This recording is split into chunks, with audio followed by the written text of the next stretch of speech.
고린도전서 1장 1절에서 3절 제가 4번 설교를 하겠다고 말씀드렸고, 원래 4번 하려고 했던 것은 아니고 묵상을 계속 하다 보니 4번 해야 되겠다 이렇게 생각이 들었습니다. 그래서 오늘 3번째고 마지막 주 우리 청년들과 같이 또 예배 드릴 때 한 번 더 그때는 은혜와 평강이라는 주제로 함께 말씀을 나눠보도록 하겠습니다.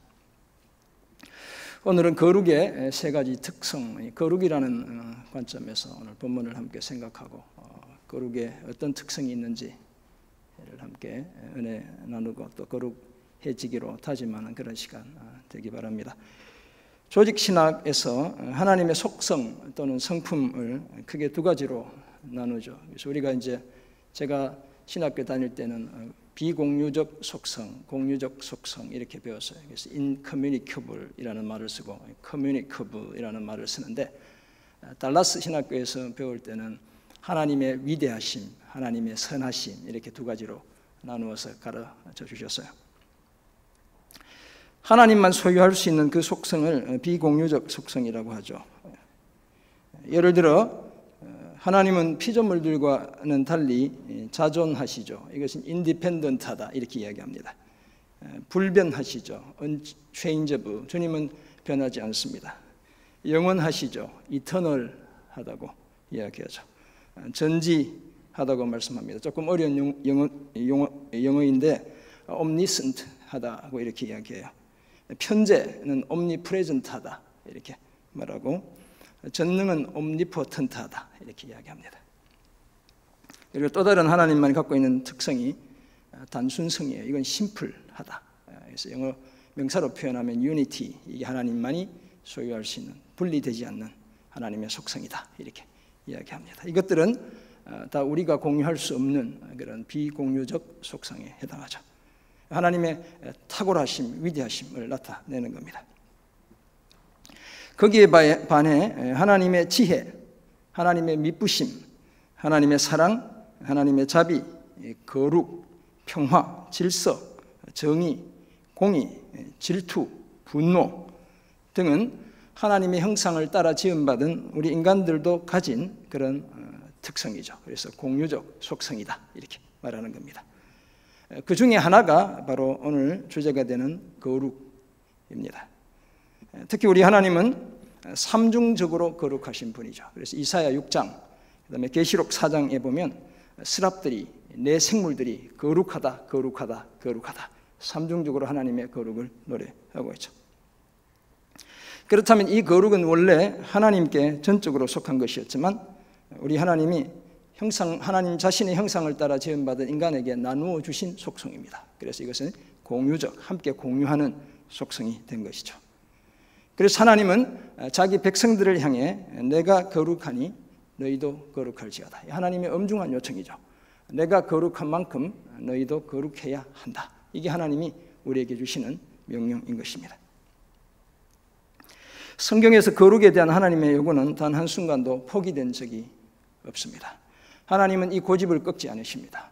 거룩해야 된다는 이 사실에 대해서 한치의 여유나 틈을 주지 않아요. 반드시 거룩해야 한다고 요구하시죠.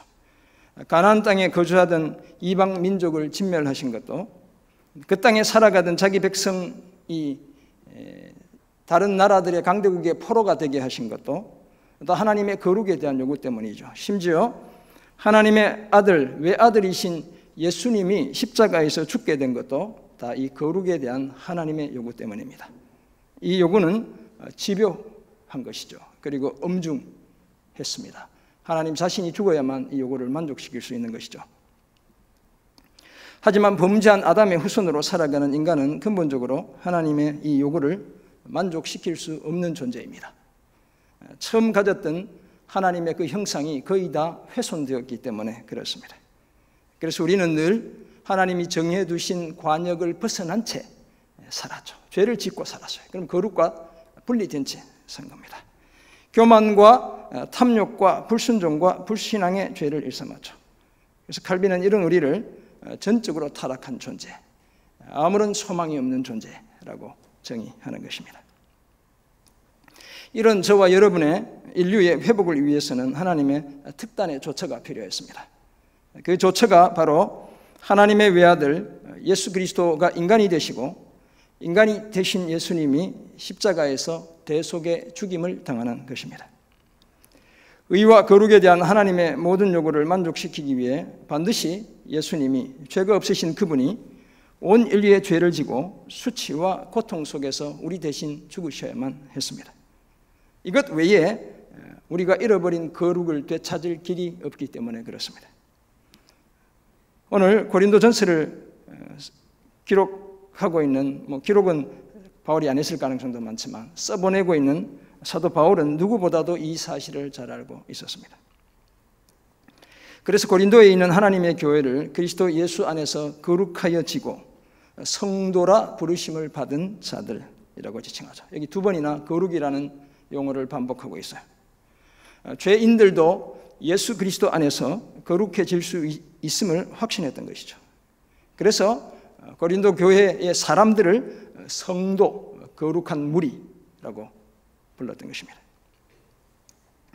이런 이해를 바탕으로 우리는 오늘 본문을 중심으로 거룩의 세 가지 특성에 대해 한번 생각해 보려고 합니다. 제가 기도원 지난번 갔을 때 이 주제를 가지고 좀 묵상을 했는데, 그래서 그 중에 세 가지를 제가 한번 추려 보았습니다. 첫째, 거룩은 원래 단어가 가진 그 의미 그대로 구별의 뜻이 있죠. 구별이라는 특성을 가지고 있어요. 두 번째, 거룩은 소속의 의미가 있습니다. 그리고 끝으로 거룩은 참여라고 이해할 수 있습니다. 그래서 거룩이 뭐라고요? 첫 번째, 구별, 그 다음에 두 번째, 소속, 세 번째, 참여. 거룩이 바로 이런 특성을 가지고 있다는 사실을 함께 말씀을 따라가며 생각해 보고 은혜 나누도록 하겠습니다. 하나님의 뜻을 따라 오늘 1절을 보면 그리스도 예수의 사도로 부르심을 받은 바울은, 제가 바울의 사도권에 대해서 지난번 같이 설교를 했죠. 형제 소스데네와 함께 고린도 교회에 편지를 보냅니다. 편지에서 고린도에 있는 하나님의 교회를 그리스도 예수 안에서 거룩하여지고, 사실 이것은 그리스도 예수 안에서 거룩하여진 자들 이렇게 번역할 수 있어요. 그리고 성도로 부르심을 받은 자들과 또 각처에서 우리와 그들의 주 되신 예수 그리스도의 이름을 부르는 모든 자들, 바로 이런 자들이 교회다라고 지칭하죠. 특별히 그리스도 예수 안에서 거룩하여진 자들, 곧 성도라 부르심을 받은 자들이 교회라는 거예요. 있으면 교회가 아무나 교회가 아닌 것이죠. 이처럼 예수를 믿는 사람들이 성도라 불리게 된 것은 바울의 표현에 따르면 저들이 그리스도 안에서 거룩해졌기 때문에 그런 것입니다. 그런 저들에게 하나님 우리 아버지와 주 예수 그리스도로부터 은혜와 평강이 있기를 기원하고 있죠. 이게 바울의 이제 인사말, 계속 반복되는 인사말이기 때문에 제가 다음 2주 뒤에는 은혜와 평강에 대한 주제로 설교를 한 번 더 하려고 합니다. 이런 기본적인 이해를 바탕으로 오늘 우리는 거룩이 가진 세 가지 특성에 대해 함께 생각하고 하나님이 주시는 은혜를 나누기 원합니다. 이 저녁은 낮에보다 더 떨리네요. 이게 지금 6년이 다 돼 가는데 왜 여전히 이런지 모르겠어요. 지금 눈망울이 초롱초롱 하시니까 제가 그냥 다 빨려 들어가는 것 같아. 네. 그렇다고 뭐 주무시라는 얘기는 아니고, 열심히 기도하시는 것 같아요, 저를 위해. 거룩은 무엇보다 구별이죠. 죄로부터 떠나는 것을 의미합니다. 이 구별은 죄로부터의 분리, separation from sin, 이렇게 영어로 정의를 해요. 죄로부터 완전히 결별하는 것, 이것이 거룩이에요. 좀 더 보편적으로 이야기하면 구별이다, 이렇게 말할 수 있습니다. 구약에서 거룩하다는 뜻을 가지는 히브리어 카다시, 이건 동사인데요, 어원적으로 카드라는 자르다라는 데서 온 거예요. 잘라내는 것, 죄와 우리를 단절시키는 것, 이게 거룩이라는 거예요. 그래서 거룩은 구별, 분리 또는 독특함이라는 의미를 가지고 있어요. 특별히 죄로부터 분리된 상태를 가리켜 거룩이라 부릅니다. 죄로 오염되지 않은 순결한 상태가 바로 거룩한 상태인 것이죠. 그런데 역사를 통틀어 이런 분은 한 분밖에 없습니다. 삼위일체 하나님 한 분밖에 없는 거예요. 하나님은 모든 죄와 악으로부터 분리되어 계시고 떨어져 계신 분이시죠. 모든 것을 다 하실 수 있는, 앞에서 제가 말씀드렸잖아요, omnipotent, 전능하신 그분이 할 수 없는 것이 한 가지가 있는데 죄를 짓는 것. 우리 하나님은 죄를 지을 수가 없는 분이에요. 그래서 시인은 하나님을 이스라엘의 거룩하신 주라고 부르고 있습니다. 이런 이해를 바탕으로 신약에서 사도 요한은 빛이신 하나님께는 어둠이 조금도 없다. 죄와 전혀 관계가 없는 분이시다. 이렇게 말씀해요. 계시록 15장 4절에서도 주의 이름은 두렵고 영화로우며 오직 주만 거룩하시다. 이렇게 노래하고 있죠. 그리고 우리 예수님도 아버지 하나님을 거룩하신 아버지라고 부르고 있어요. 심지어 더러운 귀신들도 하나님의 아들 예수 그리스도를 하나님의 거룩한 자라고 부르고 있죠. 이처럼 하나님의 거룩은 하나님 자신과 피조물을 구별짓는 중요한 특성 중에 하나입니다. 더구나 하늘에 계신 하나님은 땅에 있는 우리 인간과 공간적으로도 구별된 분이죠. 불완전한 인간과는 달리 그 본질과 성품이 완전한 분입니다. 그래서 성경이 하나님의 거룩을 삼중적으로 노래하기도 하고 오직 하나님 한 분만 거룩하다고 고백하기도 하는 겁니다. 사랑하는 성도 여러분, 그렇다면 거룩하신 하나님에 의해 창조된 인간과 하나님의 뜻에 따라 만들어진 제도 또는 물건이 거룩한가요? 가정과 교회가 국가가 하나님에 의해 만들어진 제도이기 때문에 거룩한 조직인 것이죠. 하나님을 예배하는 데 필요한 모든 장소와 도구가 또한 거룩하죠. 그래서 지성소의 물건은 함부로 손대지 못했죠. 그곳은 함부로 아무나 들어갈 수 없는 구별된 사람들만 들어가는 그런 곳이죠. 거룩한 자리이기 때문에 그렇죠. 왜냐하면 이 모든 것은 하나님을 섬기고 예배하는 일을 위해 특별히 구별된 제도이고 물건이기 때문에 그렇습니다.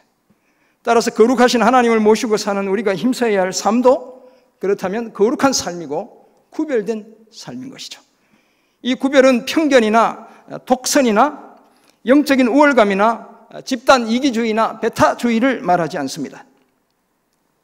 모든 종류의 죄로부터 악으로부터 우리 자신을 분리하는 것, 그것이 거룩인 거예요. 우리 자신을 죄에 대하여는 죽은 자로 그리스도 예수 안에서 하나님께 대해서는 살아있는 자로 여기는 것, 그것이 바로 거룩인 것입니다.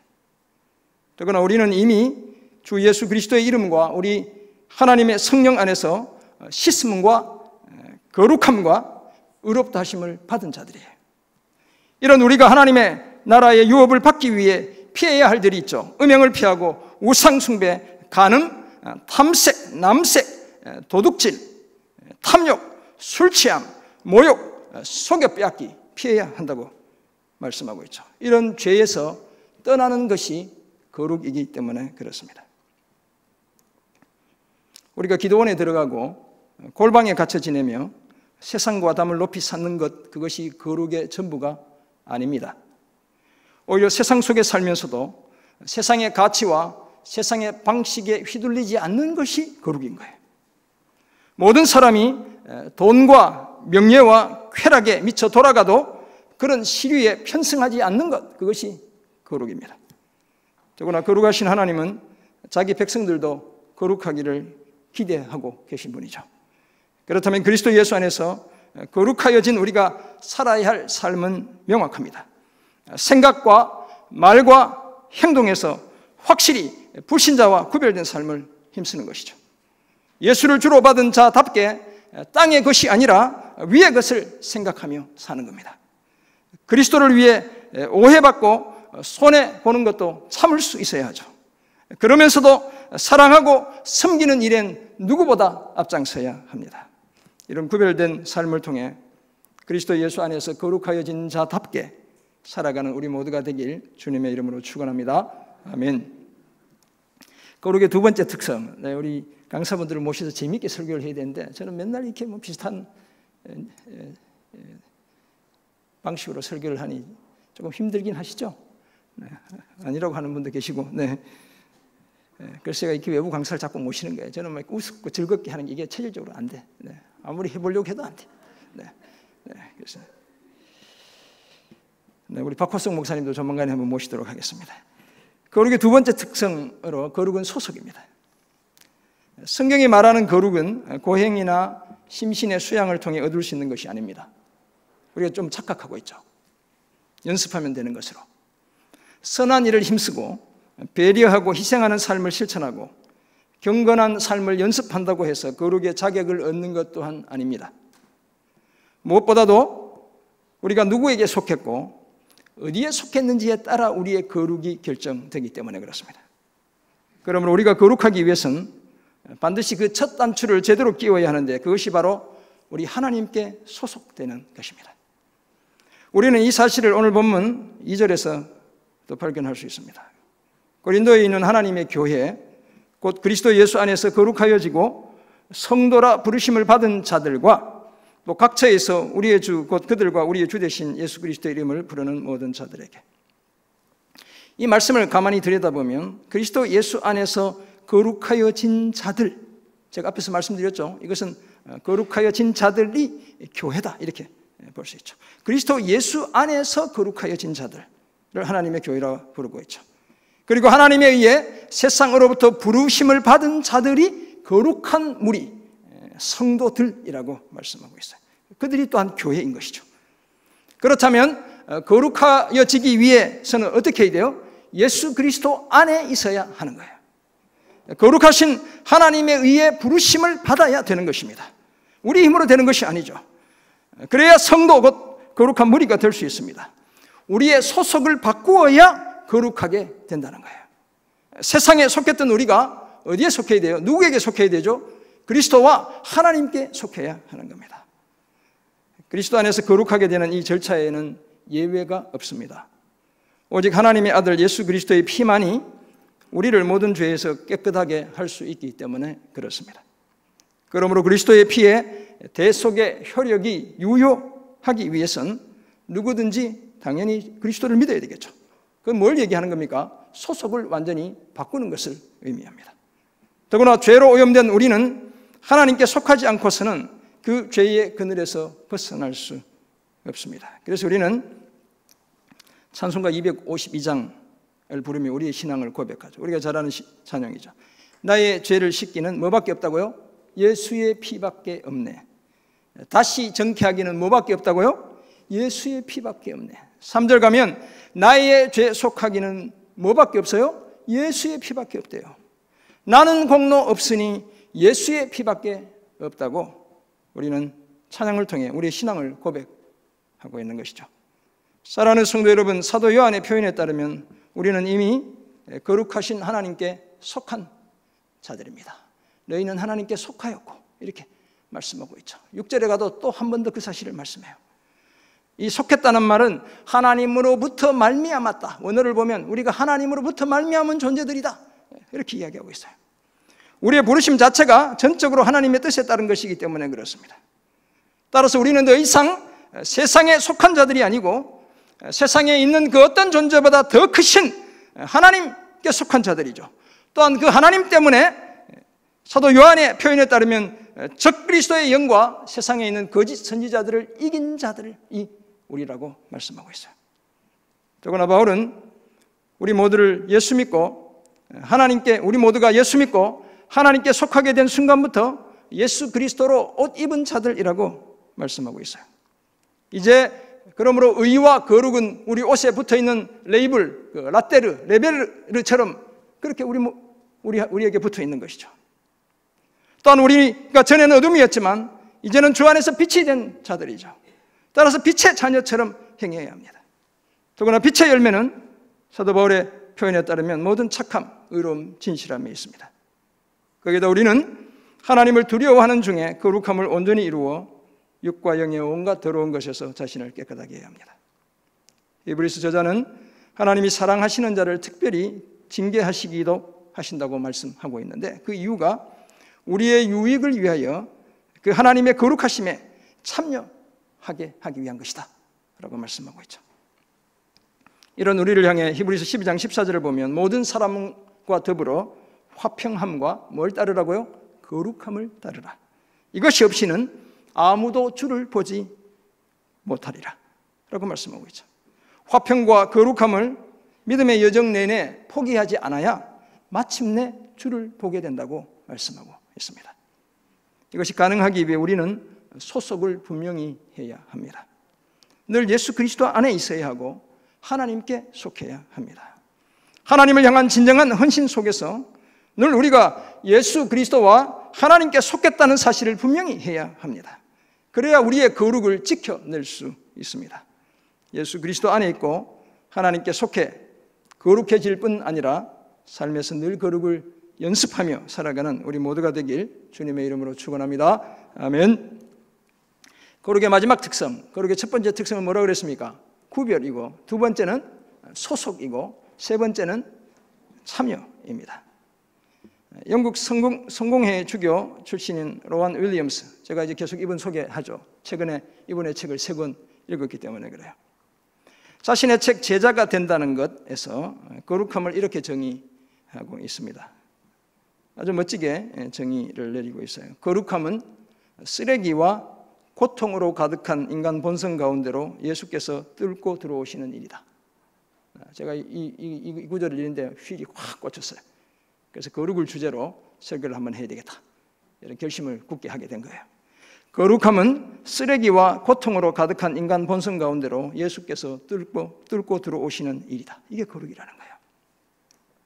따라서 그가 말하기를, 로완 윌리엄스가 말하기를, 예수님에게 거룩하게 된다는 것은 완벽하게 분리되는 것이 아니라 참여하는 일을 뜻한다, 이렇게 말하고 있어요. 그래서 제가 거룩의 마지막 특성을 이번에 논리를 빌려서 거룩은 참여다, 이렇게 말하는 것입니다. 예수님은 요한복음 17장 19절에서 이렇게 말씀하셨습니다. 또 그들을 위하여 내가 나를 거룩하게 하오니, 주님의 기도가 이런 기도입니다. 그들을 위해, 제자들을 위해 내가 나를 거룩하게 하오니 이는 그들도 진리로 거룩함을 얻게 하려 함이니이다. 우리 주님이 아버지 하나님께 기도하는 장면이잖아요. 그들을 위해 나를 거룩하게 하오니 이는 그들도 진리로 거룩함을 얻게 하려 함이니이다. 이렇게 기도하시죠. 예수님은 제자들을 위해 자신을 거룩하게 하기 원하셨죠. 자신이 거룩해야 제자들도 진리로, 복음의 진리로, 십자가의 진리로 거룩함을 얻을 수 있기 때문에 그렇습니다. 예수님이 스스로를 거룩하게 하고 제자들까지도 거룩하게 하는 유일한 길이 그렇다면 무엇입니까? 그것이 다름 아니라 십자가를 지는 것이죠. 그 십자가에서 죽임을 당하는 것이에요. 당연한 이야기지만 예수님의 십자가에서의 죽음은 인류 역사상 이제까지 일어난 사건 중에, 일들 중에 가장 거룩한 사건이고 가장 거룩한 일인 것입니다. 그런데 이 사건은 이전에 사람들이 거룩하다고 여기는 장소가 아니라 그 장소 밖에서 사람들이 더럽다고 여기는, 불결하다고 여기는, 깨끗하지 않다고 여기는 바로 그 장소에서 일어나죠. 거룩한 성전이나 성소나 성전뜰에서 일어난 것이 아니고, 십자가 사건은 사람들이 피하는 장소인 영문 밖에서, 예루살렘 성벽 밖에서 일어나죠. 십자가는 도시의 성벽 밖 쓰레기장 위에 세워진 사용도구였던 것이죠. 역설적이게도 그런 곳에서 예수님이 죽임을 당하심으로 지극히 거룩하게 되신 것입니다. 그 예수님 때문에 이제 그곳은, 그 쓰레기장 같은 그 죽음의 자리, 그곳은 많은 사람들이 흠모하고 참여하는 거룩한 자리가 된 것입니다. 이처럼 예수님은 골고다 언덕, 곧 해골 언덕을 마다하지 않았습니다. 멸시당하고 고난당하는 자리, 사람들이 내다버리는 쓰레기와 더불어 사람까지도 죽음에 내던져지는 그 자리에까지 우리 주님이 나아가신 것이죠. 그곳에서 죽기까지 아버지 하나님께 순종하심으로 거룩은 완벽하게 분리되는 것을 넘어 철저히 그 인간들의 비참한 삶에 참여하는 것임을 주님이 보여주신 것이죠. 우리는 대체로 거룩을 지나치게 우리의 평범한 일상과 동떨어져 생각하는 경향이 있죠. 분리하고 첫 번째 거룩의 특성에 지나치게 집중한다는 거예요. 차단하고 구분하고 구별 짓는 것, 그것만을 거룩이라고 생각하는 경향이 있습니다. 하지만 우리 주님이, 예수님이 보여주신 거룩은 그 이상인 것입니다. 사람들이 수치스럽게 여기고 고통스럽게 여겨 피하는 그 자리까지 참여하는 것, 이것이 주님이 우리에게 보여주신 진정한 거룩이죠. 예수님은 그 참여를 통해 모든 사람이 거룩에 이르는 길을 여신 것입니다. 사랑하는 성도 여러분, 그렇다면 저와 여러분이 꿈꾸는 거룩도 주님의 거룩이어야 하는 겁니다. 당연히 죄로부터 철저히 분리되어야 합니다. 늘 예수 그리스도 안에 있고 하나님께 속해야 하죠. 하지만 그것만으로 부족합니다. 형제 자매들의 수고와 고통과 눈물과 아픔에 동참해야 하는 거예요. 남들이 피하는 자리, 더 수고해야 하는 자리, 더 희생해야 하는 그 자리에 내가 나아가야 하죠. 그것도 하나님의 이름으로 나아가야 하는 거예요. 시대의 부조리와 불의를 가슴에 안고 그것이 거룩하지 못한 나와 나의 죄 때문임을 고백하며 시대의 변혁을 위해 그래서 우리는 기도해야 하는 거예요. 그래야 참여를 통한 거룩을 제대로 연습할 수 있습니다. 정말 거룩을 꿈꾼다면 한 걸음 더 나아가 하나님이 지으신 세상을 즐거워하고 있는 힘을 다해 사랑하고 섬겨야 하는 것입니다. 세상을 위해 십자가를 지는 일도 마다하지 않아야 하죠. 그러는 중에도 오직 하나님만 생각하며 그분만 주목하는 것, 이것이 우리가 거룩에 참여하는 것이고 거룩을 연습하는 것이죠. 앞에서 보았지만 우리는 모두 주 예수 그리스도의 이름과 우리 하나님의 성령 안에서 씻음과 거룩함과 의롭다 하심을 받은 자들입니다. 그렇다면 우리도 성령에 이끌려 예수님이 걸어가신 그 참여의 길, 어디로 가는 길이에요? 십자가의 길, 그 길을 걸어가야 할 줄 믿습니다. 그 길 끝에서 다시 주님을 만나 우리의 거룩을 확인할 수 있어야 합니다. 구별과 소속과 참여의 세 가지 거룩의 특성을 기억하며 거룩한 삶을 포기하지 않는 그런 저와 여러분 모두가 되시길 주님의 이름으로 축원합니다. 아멘. 그렇다면 거룩의 세 가지 특성이 뭐라고 그랬죠? 첫째, 복습, 구별. 두 번째, 소속. 세 번째, 참여. 오늘은 기억하기 쉽죠? 딱 뭐 6단어만 기억하면 되니까. 이 세 가지 특성이 있다는 사실을 알게 된 우리는 이제 어떤 삶을 살아야 하는 것일까요? 첫 번째는 소속을 분명히 해야 합니다. 정치인들은 자신의 야망과 정치적 소신에 따라 당적을 바꾸기도 하죠. 대학교에 진학한 우리 자녀들도 장래의 비전에 따라 과를 바꾸기도 하고 편입을 통해 학교를 바꾸기도 합니다. 요즘은 직장도 평생 직장이라는 말이 무색해졌습니다. 비전과 연봉에 따라 자주 직장을 옮겨 다니기도 합니다. 고된 일을 하는 저희 아내가 간호사이긴 하지만 간호사들은 이직률이 정말 엄청나대요. 아무튼 어느 한 곳에 지그시 소속되지 않아도 먹고 사는 일에 전혀 지장이 없는 시대, 바로 요즘 이런 시대예요. 오히려 옮겨 다니면서 더 이렇게 경력이 올라가서 연봉도 더 많이 받고 이런 시대 같은 거죠. 하지만 영적으로는 우리는 소속을 분명히 해야 합니다. 옮겨 다닐 수가 없습니다. 항상 예수 그리스도 안에 있어야죠. 하나님께 속해야 합니다. 괜히 세상을 기웃거릴 이유가 전혀 없습니다. 만약 세상에 속해 살면 사람들이 우리를 성도라 부르지 않죠. 말은 많고 삶은 없는 예수쟁이라고 부를 뿐이죠. 예수 그리스도와 하나님께 속해야 하나님과 사람에 의해 성도라 불려지게 되는 겁니다. 그리고 그때 우리가 가장 안전하고 가장 확실하고 가장 견고한 것입니다. 이 사실을 기억하고 늘 예수 그리스도 안에 있고 하나님께 속하는 그런 저와 여러분 모두가 되시길 주님의 이름으로 부탁드립니다. 아멘. 두 번째 적용점, 십자가에 참여해야 합니다. 예수님이 보여주신 거룩의 특성이 바로 참여였다고 제가 말씀드렸습니다. 그것은 즐거운 파티나 축제에 참여하신 것이 아니라 골고다 언덕의 그 고통의 자리, 죽음의 자리, 십자가에 참여하신 것이었습니다. 버려진 사람들, 소외당한 사람들, 고통 중에 있는 사람들, 결국 쓸쓸하게 형장의 이슬로 사라질 사람들의 모임에 주님이 참여하신 거예요. 그 예수님은 영을 통해 오늘 여기에 그리고 저와 여러분의 척박한 삶의 현장에 여전히 참여하고 계심을 믿습니다. 그 참여를 통해 자신이 거룩하게 되셨고 자신을 믿는 모든 자들도 거룩하게 하고 계심 또한 믿습니다. 그렇다면 오늘 예수님의 제자로 살아가는 저와 여러분이 참여해야 할 자리는 분명하죠. 바로 십자가인 것입니다. 수고하는 자리, 희생하는 자리, 손해보는 자리, 소외된 자리, 외로운 자리, 고통의 자리, 비난과 멸시의 자리를 기꺼이 내가 차지해야 합니다. 모두가 좋아하는 그 자리가 아니라 다른 사람이 주저하고 꺼려하는 그 자리를 내가 차지해야 합니다. 그래야 내가 머무는 자리에 예수 그리스도로 말미암는 거룩함이 빛이 임하게 할 수 있습니다.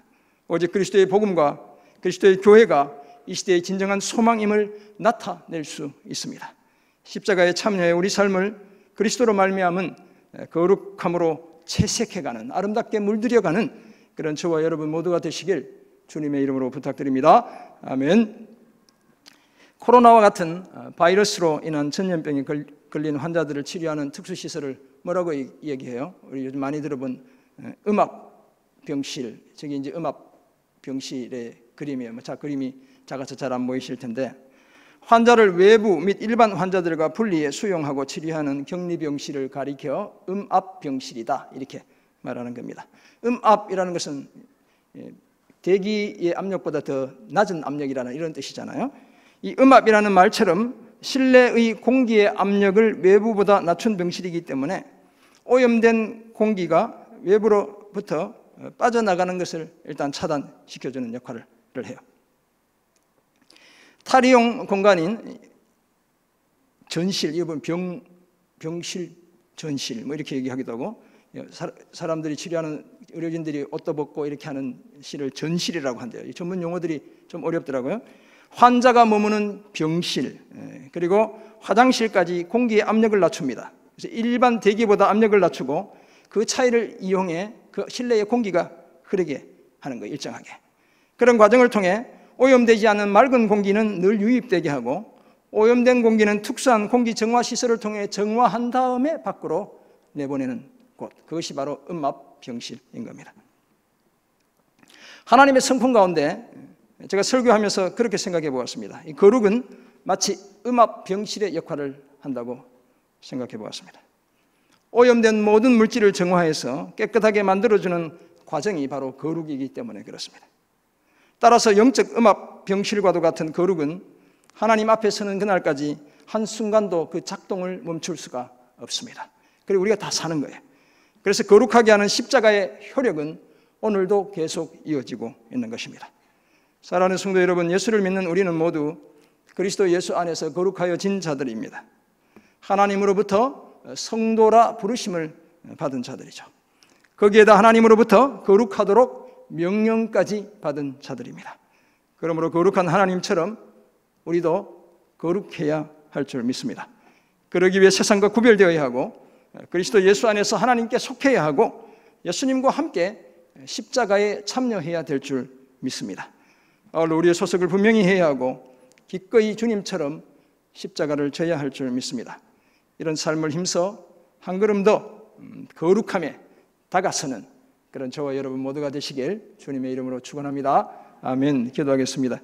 하나님 아버지, 오늘 주신 생명의 말씀, 은혜의 말씀을 기억합니다. 거룩의 특성들 우리가 잊지 않게 하시고, 주님 죄로부터 완전히 구별되고 분리되게 하시고, 우리의 영원한 주 되시는 예수 그리스도와 하나님께 늘 소속되게 도와주시고, 주님이 참여하신 그 십자가에 기꺼이 동참하는, 주님 우리가 세례 받을 때 고백했던 그 고백적인 신앙의 삶을 기꺼이 살아내는 저희들 다 되게 도와주옵소서. 그래서 하나님, 이 코로나의 위기는 반드시 하나님의 기회, 복음의 기회, 교회의 기회가 되게 하는 은혜와 역사 주여 이루어 주옵소서. 감사드리며 예수님의 이름으로 기도드립니다. 아멘.